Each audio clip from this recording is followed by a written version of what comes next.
I had the opportunity to chaperone a trip to Ecuador and the Galapagos Islands this past summer with a group of 14 to 17-year-old students in high school. Our daily schedule included things like swimming with sharks or tasting the traditional delicacy of guinea pig at local restaurants. However, on one day in particular, we visited a Quito orphanage run by nuns. The trip coordinator knocked on the door and asked if we could donate toys and school supplies we had brought with us. The nun stated, "I'm sorry, but we cannot accept your gifts unless you come in and spend time with the children. We have never had a visitor, and I would like to show you how the orphans live and how much your visit will have an impact on them." We were given a tour of their living quarters as well as classroom and cafeteria.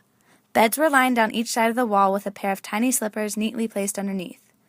I could tell each pair had been worn well beyond their intended years, and I quickly began to realize just how little this orphanage worked with. It was here that I met Josephina. She was 3 years old and wore a slightly oversized school uniform. Her hair was neatly tied back into a high ponytail. I held her for the rest of the tour, although she had yet to speak a word to anyone. For a while, we simply blew bubbles and spun around while dancing in silence.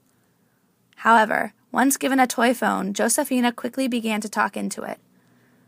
We began to communicate via our phones, and she told me about her favorite foods, animals, and what she wanted to do next.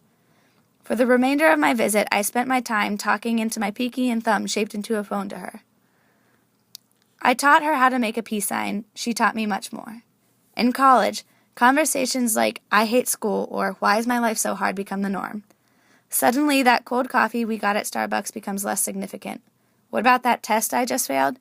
Josephina and the other orphans show up to class early every day, thankful they have the opportunity to go to school. Leaving the orphanage and saying goodbye to the children was emotional for every student.